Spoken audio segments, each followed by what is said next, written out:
Biasanya kitab-kitab terjemahan Wahabi itu memang cukup provokatif dan dengan narasi yang memang siapapun yang nggak pernah mondok pasti tertarik. Misalnya begini, cerita bid'ah misalnya. Iyyakum wa muhdatsatil umur fa inna kulla bid'atin dhalalah wa kulla dhalalatin finnar misalnya gitu. Wa kulla muhdatsatin bid'ah wa kulla bid'atin dhalalah wa kulla dhalalatin finnar. Ada yang baca wa kullu bid'atin dhalalah wa kullu dhalalatin finnar. Terus beliau menuliskannya begini, kata bin Bas. Hadza huwa Rasulullah. Hakama bi annal bid'ah kullaha dhalalah. Terus diteruskan wajar asy-Syafi'i faqasama ila hasanatin wa dhalalatin wa sayyi'atin. Jadi dengan narasi seperti itu tuh orang itu tahu bahwa Syafi'i itu kurang ajar tenan gitu kira-kira gitu. Jadi dia ini Rasulullah yang mengatakan ada contoh.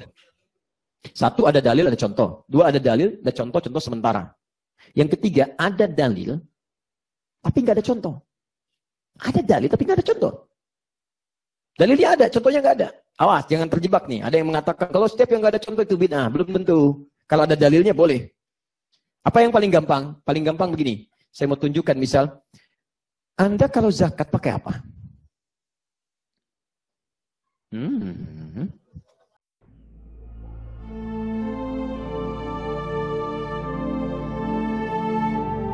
Tapi saya sesuai disiplin saya begini. Saya akan cerita tentang argumentasi ilmiah bahwa ahli sunnah wal jamaah itu luar biasa.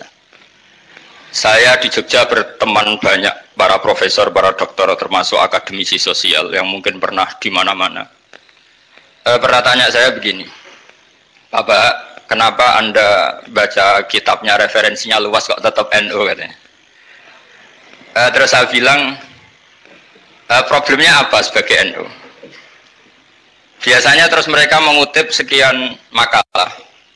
Kebetulan makalah itu provokatif dan siapapun yang baca makalah itu pasti menjadi NU. Tak jamin ya. Kalau di Jogja misalnya di satu penerbitan saya termasuk di dalamnya.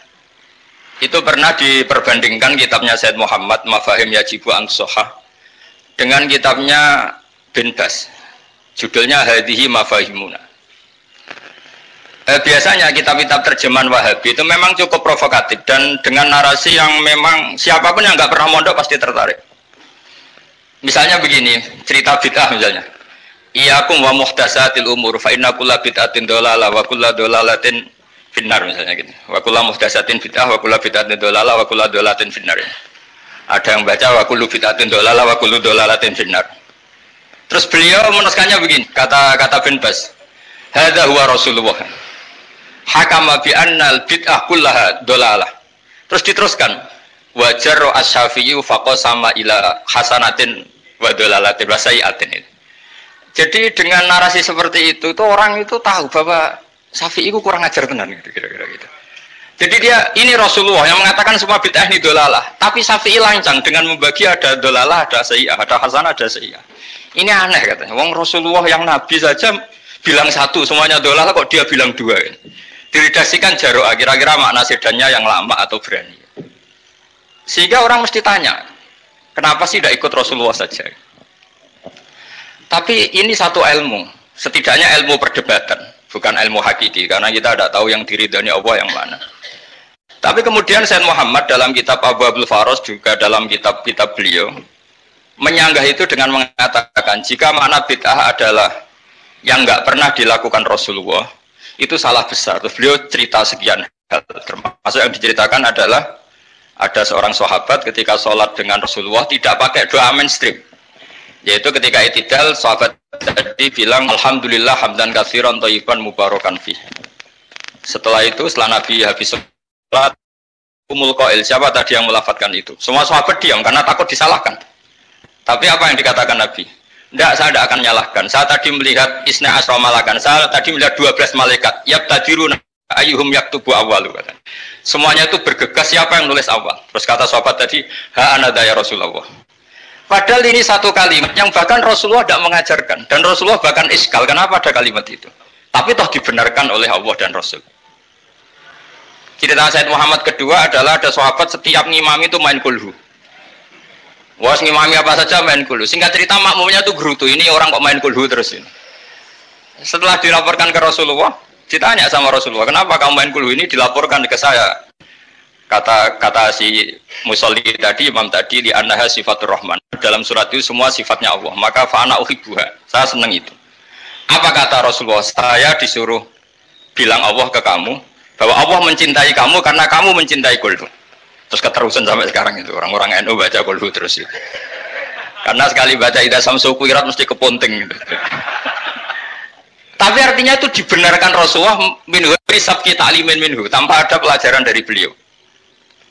Runtuhlah teori bid'ah bahwa bid'ah adalah semua yang nggak pernah dilakukan Nabi, diajarkan Nabi. Nyatanya beberapa kali Nabi membenarkan sesuatu yang belum pernah diajarkan oleh beliau. Masalahnya adalah tidak semua orang baca kitabnya Sayyid Muhammad atau baca tidak paham. Nah, sementara kitab Hadhihi Mafahimuna itu diterbitkan secara masif oleh pemerintahan Arab Saudi dan ada terjemahnya lagi, sehingga yang nggak bisa Arabnya bisa terjemahnya. Dengan narasi tadi bahwa Imam Syafi'i dibenturkan Rasulullah itu kan pasti kalah. Redaksinya itu Jaro'a itu wani pakai Hamzah. Kedua, saya ingin cerita dan saya tidak bosan-bosan cerita ini sampai mati, saya tidak akan bosan-bosan. Ada kemandirian al-hujjatul balighah dalam diri kita sebagai ahli sunnah. Begini misalnya, kalimat la ilaha illallah adalah kalimat yang orang kafir 80 tahun saja kalau melafadzkan itu menjadi soro mukminan.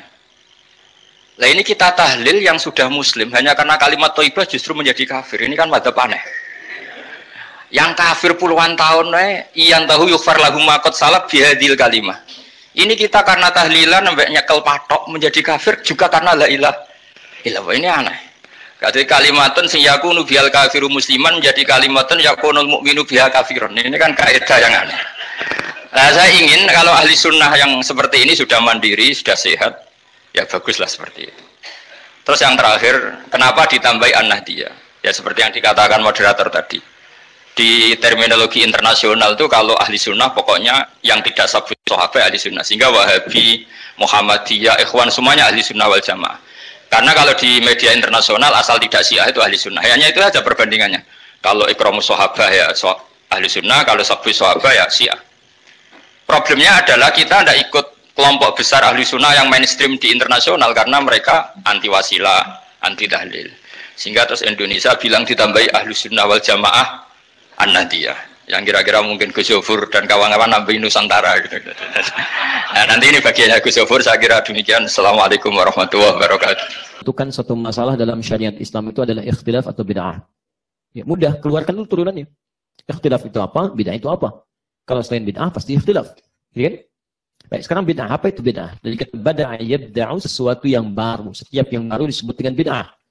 Baik, tapi kalau dikaitkan dengan agama, maka ayo kita lihat definisinya. Segala sesuatu yang dipandang sebagai ibadah. Ingat, sebagai ibadah. Jelas?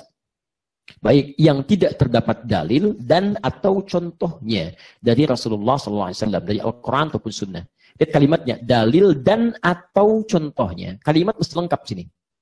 Kalau Anda kurangi satu, maka keluar dari definisinya. Nggak boleh. Definisi harus jami'un mani'un, mencakup semua unsur yang terlibat di dalamnya, mengeluarkan yang tidak terkait dengannya. Ya, itu disebut dengan ta'rif, definisi. Awas, ada yang berkata begini, semua bid'ah itu yang tidak ada contohnya, itu kalimat kurang lengkap. Karena tidak setiap dalam syariat yang nggak ada contoh, itu bid'ah, tidak. Saya turunkan ya. Yang disebut ibadah, yang tidak terdapat dalil dan atau contohnya. Ada 4 jenis dalam syariat kita yang mesti kita ketahui. 3 benar, satunya bid'ah.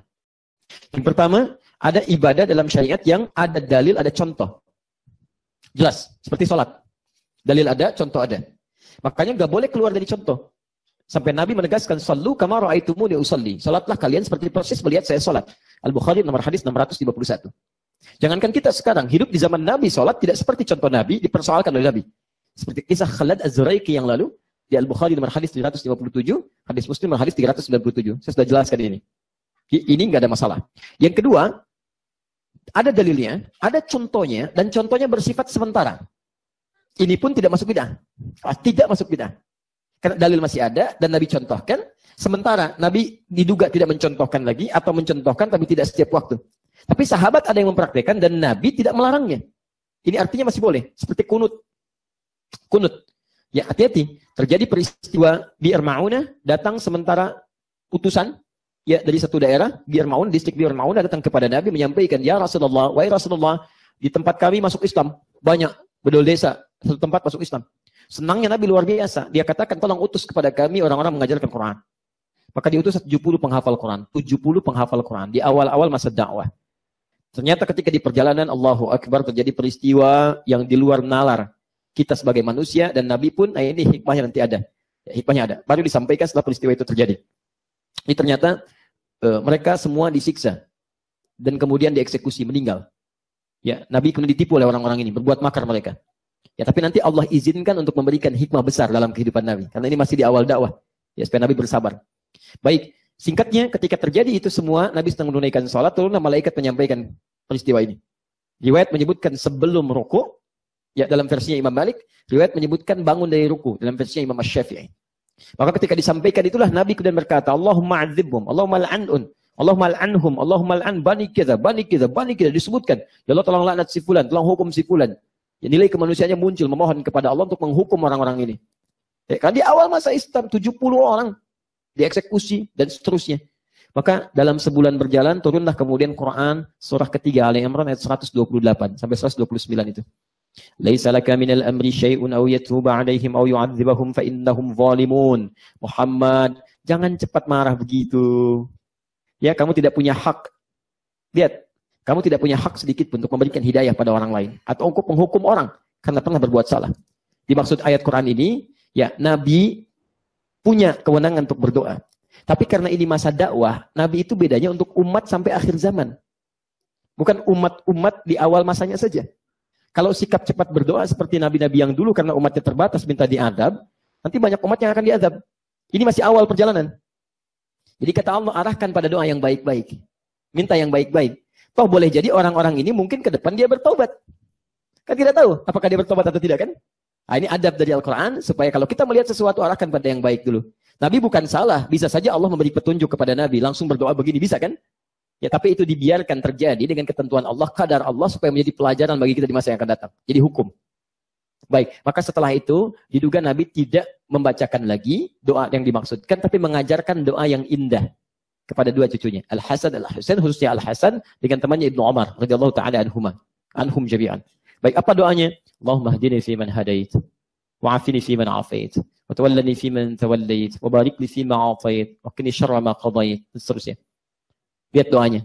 Jangan-jangan kita panjatkan tapi kita enggak paham artinya. Allahumma hdini fi man hadait, duhai Allah, mohon berikan aku hidayah dan tempatkan aku di tempat-tempat orang yang dapat hidayah. Wa'afini fi man afait, sehatkan aku ya Allah dan tempatkan aku di tempat orang-orang sehat. Jadi kalau kerja orang-orang yang sehat, bertetangga dengan orang yang sehat, orang dapat hidayah, orang baik. Wa tawallani fi man tawallait, palingkan aku dari keburukan dan tempatkan aku di tempat orang yang selalu memalingkan diri dari keburukan. Wa barik li fi ma atait, dan berikan keberkahan dari setiap apa yang kau berikan kepadaku. Wa qini syarra ma qadait, dan mohon ya Allah, jauhkan aku dari segala keburukan yang telah tetap di muka bumi ini. Mohon jangan jadikan itu menyentuh diriku. Saya mau tanya, itu doa yang baik atau doa yang buruk? Bedakan dengan doa pertama. Allah hukum si fulan, azab si fulan dan sebagainya, diganti. Satu permohonan dipanjatkan kepada Allah, nilainya baik, disebut dengan kunut namanya. Makanya perempuan disebut qanitat karena boleh taat pada suami pada yang baik-baik. Yang tidak baik boleh ditolak. Ingat pada tadi pagi ya? Baik, tuh. Baik, sekolah kang baik. Baik. Lihat teman-teman, disebut dengan kunut, maka dari situ diistilahkan doa kunut, doa yang baik-baik, minta pada kebaikan, minta kebaikan kepada Allah Subhanahu wa taala. Maka dari situ apa yang terjadi? Baik, sebagian sahabat praktekan, ada yang diwitir, kan? Witir Ramadan, ada yang 10 hari terakhir, ada yang kemudian membacakan di subuhnya, ada yang tidak sama sekali. Sedangkan Nabi ada yang mengatakan tidak praktekan sama sekali, ada yang mengatakan sesekali dan sebagainya. Tapi poinnya ketika sahabat praktekan, Nabi tidak melarang, disebut dengan takrir. Jelas? Maka dari sini simpulkan oleh para ulama. Ulama yang melihat bahwa Nabi memberikan isyarat dengan doa yang baik, itu tandanya dibacakan. Ya, kalau Nabi nggak bacakan, barangkali sebagai adab dari sebelumnya. Karena Allah menegur dengan ayat tadi, maka Nabi mengajarkan pada yang lain sekalipun beliau tidak bacakan sendiri. Karena takrim pada ayat yang semula. Ta'dib, adab dari ayat yang turun sebelumnya. Maka dari sini, ini yang paling menarik. Imam Malik memilih untuk membacakan. Tapi bacanya sir. Jadi setelah rakaat yang kedua, dia baca surah, kemudian sebelum ruku dibacakan sir. Setelah baca surat misalnya, walam yakun lahu kufuwan ahad, maka masing-masing doa kunutnya sir. Ya Allah madini fiman hadid wa afini fiman, selesai. Kan dikeraskan. Imam Syafi'i mengambil yang dikeraskan. Populer sekali, ya kan? Pada saat salat subuh rakaat kedua, kemudian i'tidal dibacakan. Baik. Sedangkan kemudian Imam Abu Hanifah memilih tidak mengerjakannya. Kata Imam Abu Hanifah, sebelumnya kan nggak ada kunut subuh. Ada istiwa itu aja, kan? Kemudian kunut, sebelumnya doa biasa, diganti jadi kunut, tapi Nabi pun dalam hadis-hadis penelitian beliau nggak kunut. Artinya apa? Nabi nggak kunut, nggak ada syariat kunut salat subuh. Ini pendapat Imam Abu Hanifah. Baik ya? Baik, maka beliau memilih untuk tidak kunut. Baik, Imam Ahmad bin Hanbal coba menengahi di antara dua ini. Dan dilihat oleh beliau, memang sebelumnya Nabi nggak kunut nih. Tapi ketika ada peristiwa itu, Nabi berdoa. Ketika peristiwa yang nggak ada, Nabi nggak berdoa lagi.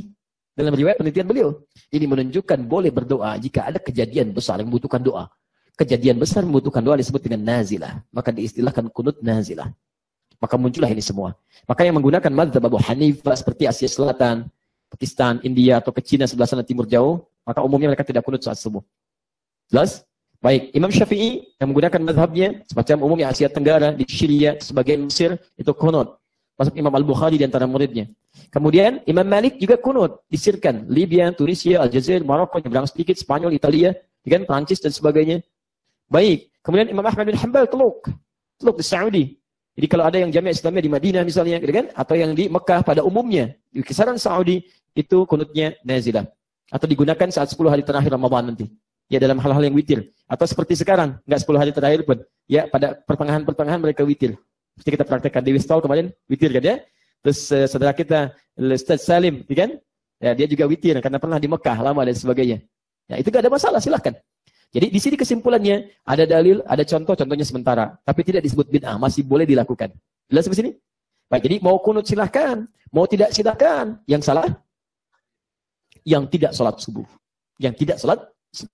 Saya waktu di Tripoli kedatangan salah satu tokoh mengatakan, Ustaz, sekarang Alhamdulillah, NU dan Muhammadiyah sudah kompak. Semuanya subuh nggak ada yang kunut. Masya Allah, saya bilang, oke, Alhamdulillah, bisa begitu. Karena nggak ada yang ke masjid ini.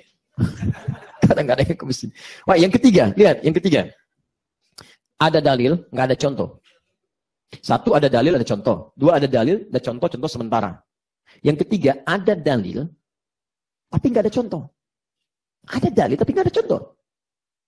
Dalilnya ada, contohnya nggak ada. Awas, jangan terjebak nih. Ada yang mengatakan, kalau setiap yang nggak ada contoh itu bid'ah. Belum tentu. Kalau ada dalilnya, boleh.